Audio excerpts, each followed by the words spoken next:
guys, it's Lotus and welcome back to another video. Today we're going to continue on with our read-along of Guardian. I know it's been quite a while, but I've been pretty busy IRL, so we're finally getting back into things. Yeah, updates will still be a bit slow, but I'm really excited to continue on where we left off. So let's jump right into the next chapter, alright? Okay, let me just start some music. All of Mountains and Rivers, Chapter 41. The Ghost Slayer hears the commotion behind him and twists his wrist, swinging his blade at the ghost face. As he turns, he's almost blinded by the giant fireball. For a moment, he can't see where Zhao Yunlan is, and in desperation he shouts, "Yunlan!" He's distracted, but the ghost face doesn't use the opportunity to dodge. Instead, he faces the soul-slashing blade. Strangely, the Ghost Slayer hesitates and pulls his swing, the blade glancing harmlessly off the mask. He seems to have misgivings, as if he doesn't dare break the mask, and he dodges instead. The ghost face laughs and rushes towards Zhao Yunlan like a huge cloud of black mist. His long cape swirls and absorbs the samadhi true fire from Zhao Yunlan's cigarette. Then he stands with his back to the all, facing Zhao Yunlan, and the demon beasts hide behind him, surrounding the all. Zhao Yunlan studies him with narrowed eyes and says calmly, "That Buffon chicken boasted its fire can burn the Monkey King, but it couldn't even burn your crappy Coke. You must be quite a bigwig." The ghost face mask stares at him, expressionless.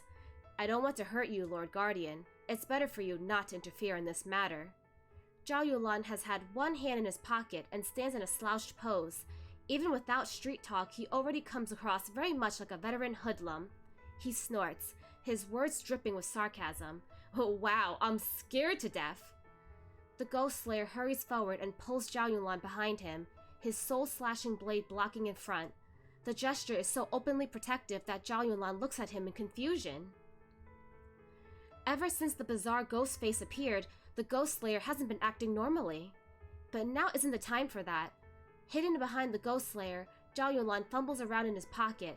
"Huh, fancy that! The legendary All of Mountains and Rivers is really afraid of fire," he says. "No, wait. The All suppresses and imprisons all souls within it. I suspect it's afraid of anything that flows. Water, fire, even wind. It's just that normal wind, fire, and water are all too weak, perhaps." The ghost face, with his frighteningly big eyes, turns to stare at Zhao Yunlan.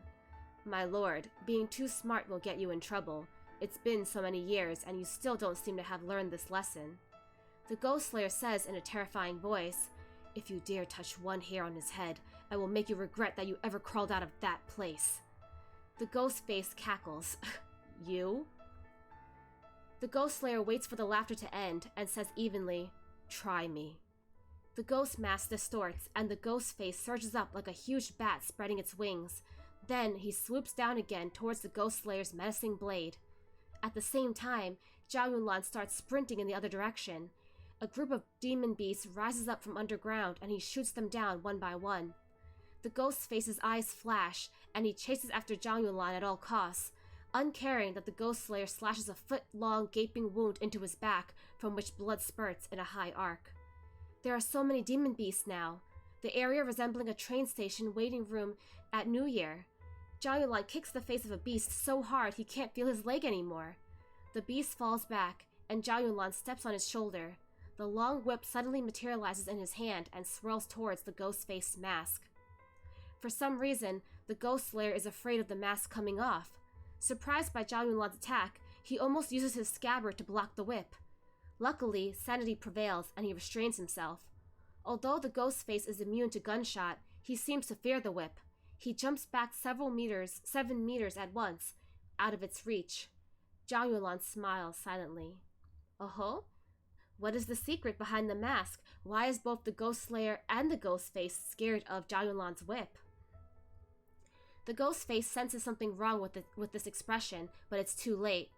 When he turns around, there's a boom, and streaks of lightning come crashing down from the 9 heavens, hitting all the demon beasts surrounding the all. They're quickly roasted, and one by one, they burst into flames. The fire from the sky ignites the entire all of Mountains and Rivers. Nobody can stop it in time. Zhao Yunlan opens his hand, and a thunder god talisman falls to ashes. The treacherous, evil, filthy, and criminal are all subject to thunder and lightning as punishment from the heavens. The demon beasts are inherently filthy creatures, so summoning lightning here is easier than usual. Zhao Yunlan thinks he hasn't been infuriating enough yet. Dusting off his hands, he says patronizingly, "This story teaches us not to be a show-off, unless you enjoy death by lightning." As he finishes, the all begins shrinking like a melting glacier. The fire around it explodes into a flaming column 100 meters high, reaching up to the sky. Amidst the rumble of thunder, a blazing cyclone surrounds the base of the all. Countless blurry faces flash by in the light of the fire and quickly disappear again. From the depths of the earth comes a vigorous quake like a heartbeat. It's like he really called out the souls and spirits of the mountains and rivers. Suddenly, the ghost face leaps towards Zhao Yunlan, but luckily, the Ghost Slayer isn't paying attention to the burning artifact at all. His blade clangs heavily against the ghost face's axe. Surprisingly, the ghost face isn't going for Zhao Yunlan. He turns back with a weird smile and says next to the Ghost Slayer's ear, "He ruined my plan. Are you happy now? Let me tell you, he must know a lot more, he just hasn't told you." The Ghost Slayer twists his wrist, the blade vibrates with the shock of impact, and the ghost face loses his hand. But he doesn't even seem to care and rushes back a few dozen meters, faster than the eye can see. The surviving demon beasts scramble to catch up. The blood-stained sleeve flickers in the wind, and the ghost face screeches at one last phrase, "You better watch your back!" The group vanishes into thin air. Zhao Yunlan's face is lit up in the blazing heat, and as the Ghost Slayer looks at his profile, he feels a sudden burst of panic. What did the ghost face mean by, "He knows a lot more than he told you"? What exactly does he know? Zhao Yunlan turns around and says, "Your Honor, give me a hand with your light-dimming sleeves." The familiar smokescreen rises up, and Zhao Yunlan releases Wang Zheng. He holds out a wrinkled paper talisman. "Call him. Let's see if I can summon Sang Zan's soul." Wang Zheng's eyes widen. Zhao Yunlan urges, "Quick! Do it before the fire burns out!" Wang Zheng floats midair and shouts something towards the all that Zhao Yunlan doesn't understand.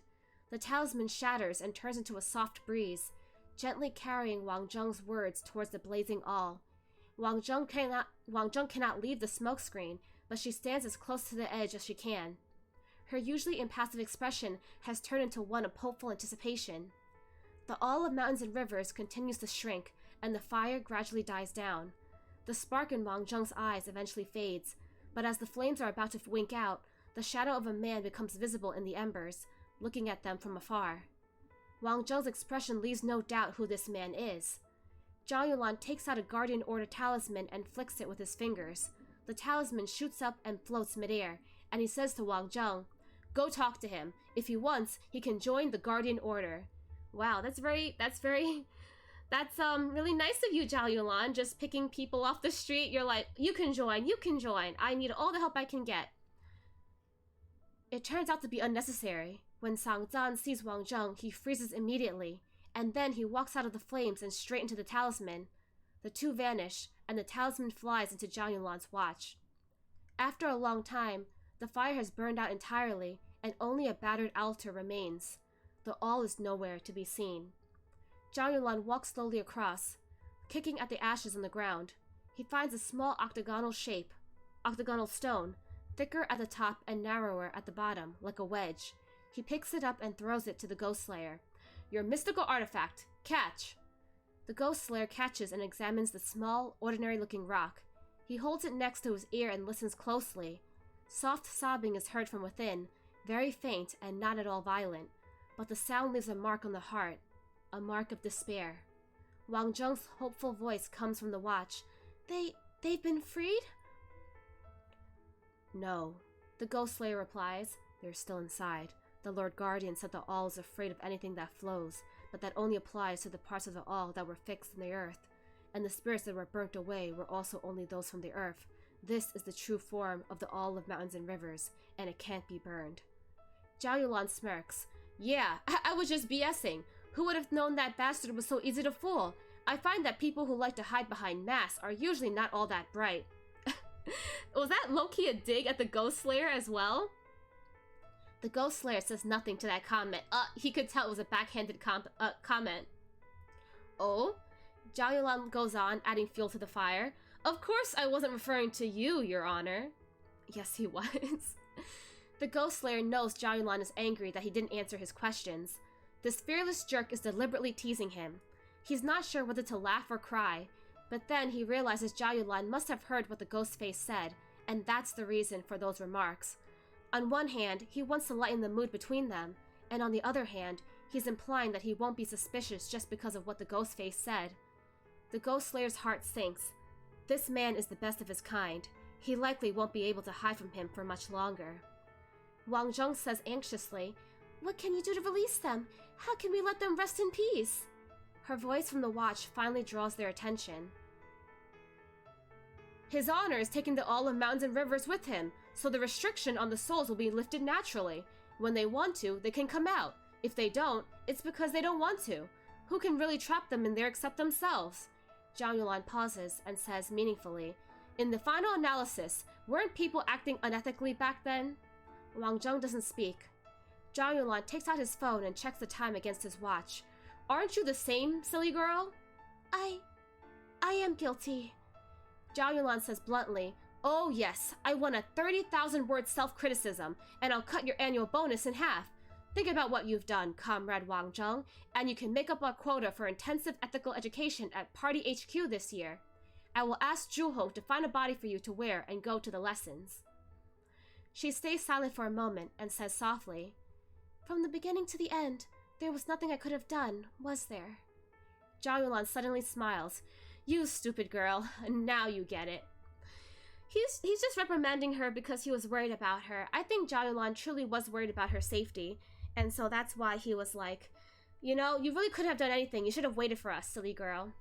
But yeah, to recap chapter 41, Zhao Yulan is really curious about what the ghost face is hiding. He's using his whip, and the ghost face is constantly trying to dodge and prevent his mask from cracking. Now, it looks like the Ghost Slayer knows the ghost face's true identity, and vice versa. So the ghost face and the Ghost Slayer have a history together, both of which are hidden to Zhao Yulan currently. So Zhao Yulan wants to know what the Ghost Slayer is hiding from him, but at the same time, he wants to trust him, so he's not going to push him. But the Ghost Slayer is eventually going to have to out himself, you know? In order to stay close to Zhao Yulan, he's going to have to come clean with the truth. But yeah, they were able to free Sang Zan, and he's reunited with Wang Zheng. So, you know, the lovers are back together, and it looks like he's going to be joining the Guardian Order, so good for him, I guess. And the other spirits that were trapped will also be lifted and freed from the all once the Ghost Slayer brings it back with him. So yeah, I guess it's a good ending. The ghost face got away, but we'll probably see more of him later on. Okay, let's continue on with the next chapter. Chapter 42. There are always some things about which there's nothing you can do, Zhao Yulan says while digging a small hole and burying the page about Lubola restriction magic. He claps the earth off his hands, stands up, and continues. Either become strong enough to deal with anything, or let go and forget. Does you no good to remember all the useless things. It's just a waste of space. This time, Wang Zheng remains silent for even longer. The Ghost Slayer walks forward and extends his hand. We should go, Lord Guardian. I will take you out of here, back to the past. Zhao Yulan is already exhausted. Of course he doesn't want to walk if he can get a ride. He takes the Ghost Slayer's hand and is pulled into an embrace. Ooh! Their surroundings darken. Zhao Yulan is a little off balance when he opens his eyes again, and they're already moving. A moment later, the Ghost Slayer's cloak opens up, and they're back at the mountain pass. The Ghost Slayer lets go, takes a step back, and gives an old-fashioned bow. He turns, and in the blink of an eye, vanishes into a giant black hole. Zhao Yulan looks on from behind, and rubs his chin in deep thought. As he's pondering, Wang Zheng speaks from inside the watch. By the way, Chief Zhao, didn't you say you left your wallet in the car? Then what was that you pulled out just now? Zhao Yulan's profoundly mysterious expression shatters, and he theatrically claps his hands over his heart. What do you want? I'm short on cash already. I can give my body, but not my money. What about your guy? Why isn't he looking after you, that you have to be concerned with someone else's wallet? He doesn't understand. Wang Zheng's tone relaxes a bit. I heard you're buying a lot of antique books lately, like you're planning to become an antique dealer. Apart from that, what would you spend your money on? A man eventually has to buy a house and support a family. Zhao Yulan hides his hands in his pockets and shuffles forward. You don't get it, little girl. I'm trying to buy a house for me and Shunwei to move into. Wang Zheng laughs lightly. I died 300 years ago. Who's a little girl? Zhao Yulan latches onto that. So then you're an old tramp who died 300 years ago, and you're asking me for red envelope money? How can you be so shameless? The two keep on squabbling back and forth in the white expanse. Eventually, Wang Zheng says softly, I didn't say it earlier, but thank you. Zhao Yulan smiles and knocks on the watch. Don't think a sweet tongue can replace your 10,000-word self-criticism. Email it to me next week. On New Year's Eve, reading out your self-criticism in front of everyone will be one of the activities. You won't get out of that. When Zhao Yulan's leisurely walk finally brings him to the hut at the mountaintop, it's already evening. Zhu Hong's eyes signal a question, and Zhao Yulan waves his watch at her. Zhu Hong understands and takes out a handmade woolen doll. She discreetly passes by Zhao Yulan and presses the doll to his watch without anyone noticing. 2 streaks of white smoke swiftly enter the doll, which starts stirring in Zhu Hong's palm as if alive. Zhao Yulan gazes around the hut, and he finds that everyone is here. They all look well. Chu Shuzi is immovable, guarding the door, with Da Qing lying flat by his feet. Guo Changcheng wow, I am tongue-tied today. Guo Changcheng painstakingly tends to a cooking pot in which something is boiling. The students sit around the fake monk Lin Jing and listen to his ghost stories with amazement and fright. And Shunwei? Where's Shunwei? Why did he think that everyone was here? Zhao Yulan's face darkens, and he asks Zhu Hong, Where's Professor Shun? Zhu Hong is visibly dumbfounded, her expression bewildered. But right then, Shunwei enters the hut, carrying a pile of firewood. He says calmly, Looking for me? It seems Zhu Hong had just remembered, and smacks herself on the forehead.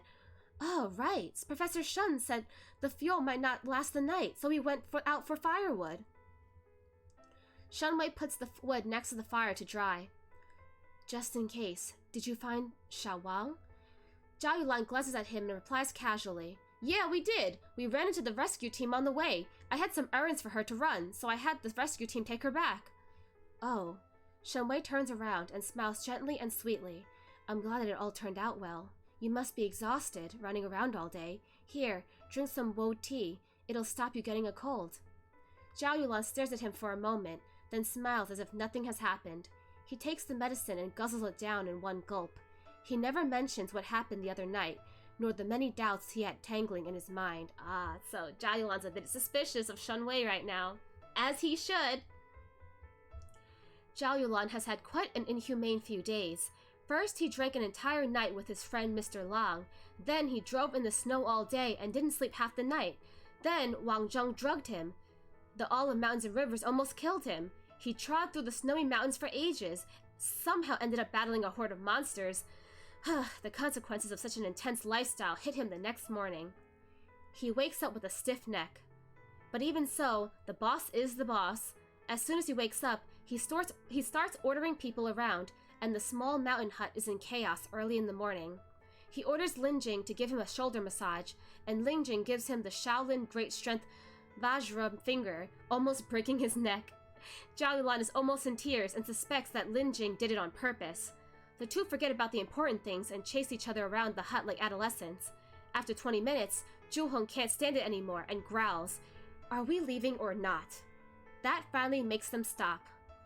Zhao Yulan punches Lin Jing twice, but his neck miraculously moves again, and so he ambles away, hands behind his back, and begins packing.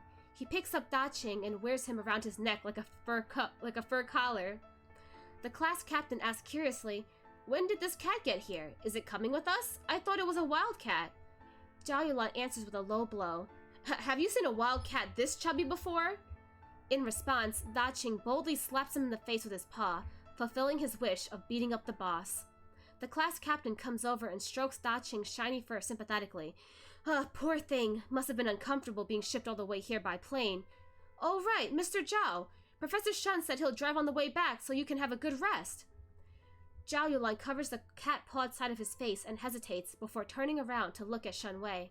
They lock eyes with each other, and Shunwei lowers his eyes with a gentle smile. To Zhao Yunlan, his subtle words and expressions seem to hide thousands of messages. His heart misses a beat as he remembers the other night when he woke up and locked eyes with Shen Wei. He feels like someone has taken a hold of his heart. It's a soft and aching feeling. Zhao Yunlan falls asleep in the passenger seat as the car makes its way down the mountain. When the ringing of his phone wakes him up, it's way past noon, and the sun is standing in the west. They've left the snowy mountains, and there are a few houses along the road. It's his friend Mr. Long calling. It seems that he really needs a favor from Zhao Yunlan. As soon as he hears they're on their way down the mountain, he enthusiastically arranges some accommodation for them, and says that last time they didn't have enough fun. This time, he definitely will let them go home sober. Zhao Yunlan hangs up, looking stressed. He's not an alcoholic, nor is he Superman. What he really wants now is a bed he can sleep in for eternity, not being forced to drink and chit-chat with an old fat guy. The sudden grievous turn of events has him devastated, and he isn't even in the mood to flirt with Shen Wei anymore. That means he's really tired. He drops the phone and closes his eyes. Every second of sleep counts before tonight's hard battle. Shen Wei waits for his breathing to even out, and then covers him with a blanket. When Mr. Long meets them in the city center, Zhao Yunlan comes back to life from his wilting state, acting like his usual energetic self once more. The two make small talk until half a bottle of baijiu is gone. Mr. Long is a little drunk, but still very lively, and eagerly calls for more. Zhao Yunlan doesn't bat an eyelid, and makes drinking spirits look like drinking water, but his face is getting paler. Mr. Long roars in a thundering voice, trained by mountain folk songs. "Fill it up! Fill it up!" Zhao Yunlan is in no position to stop him, so he just gives the waiter a courteous nod. Then he bows his head to hide the desperation in his smile. Mr. Long stands up and gives a speech. "I'm not very cultured, and I don't speak well. I'm just a crude man. The luckiest thing in my life is to have brothers like you. Like the saying goes, friends visiting from afar? Friends visiting from far away? Isn't that something? You know what I mean. Yeah, cheers!" Zhao Yunlan has to raise his glass to "isn't that something," but suddenly, Shen Wei stays his hand. Mr. Long and Zhao Yunlan are both shocked. Shen Wei takes Zhao Yunlan's glass and stands up, nods towards Mr. Long and says, politely, "Chief Zhao got a bit of a cold in the Windy Mountains, so he's not feeling too well." Zhao Yunlan instantly coughs a few times in cooperation. Shen Wei smiles, "But we all owe Mr. Long for taking care of us on this trip. I only brought a group of poor students who spent their time in the ivory tower of university. There's no way we can pay you back, so let us propose a toast to you." His glass clanks with that of Mr. Long's, and he finishes the drink. Mr. Long is taken aback. He knows what kind of person he is. He can hang with punks like Zhao Yunlan, but not with an intellectual such as Shen Wei, who'd normally look down on him. He never thought Shen Wei would join in. This is a completely new experience in his drinking career. He gulps down the drink and dizzily starts firing his words at Shen Wei. Zhao Yunlan looks across the table. The fake monk Lin Jing avoids drinking, using religion as an excuse, but he mumbles some mantra and keeps gnawing on meaty bones until his mouth is covered in grease. Zhu Hong has said pretentiously, "A lady only drinks red wine," and is happily indulging herself with food. Zhu Shuzhi has drunk half a glass and is already playing dead. Go Changcheng, well, this poor and honest kid, he's already out, not even faking it. In short, a whole table of people, and none of them will help their chief out. Zhao Yunlan grits his teeth and makes a mental note of his disloyal staff. He quickly heaps a lot of food into Shen Wei's bowl so that he doesn't get too drunk too soon. They work together to get Mr. Long drunk as soon as possible, until they're finally free from this nightmare. Shen Wei is clearly not used to this kind of gathering. His cheeks are crimson, and his gaze vacant and disoriented. He struggles to stand up, stumbles, and drops back down. Zhao Yunlan swiftly catches him and asks quietly against his ear, "Damn, can you walk? Are you okay?" Shen Wei doesn't reply and just sways dazedly. When Zhao Yunlan grabs him, he wraps his arm around Zhao Yunlan's waist, rather tightly and assertively. This looks like... He's obviously not quite okay. End of chapter? Okay. So, to recap chapter 42, they make it back to the mountaintop where everyone else is resting.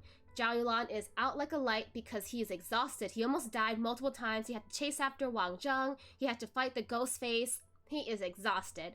Unfortunately, on their way back, Mr. Long calls them and asks them out for drinks. And, you know, Zhao Yunlan has to keep up a good face, right? So he accepts the drinks, and then he ends up getting really, really sick. So thankfully, his knight in shining armor, Shen Wei, helps him drink some of the alcohol that Mr. Long is serving them. But it looks like Shenwei's a bit of a lightweight. He's not really used to drinking a lot, and so he is drunk. And it looks like when Shenwei is drunk, he gets a little flirty, a little assertive. He's wrapping his arms around Zhao Yunlan's waist, and I believe we might get some intimate moments in the next chapter. But you're gonna have to find out by waiting for the next read-along, yeah. So I hope you guys enjoyed today's read-along, and I will see you guys next time. Bye-bye!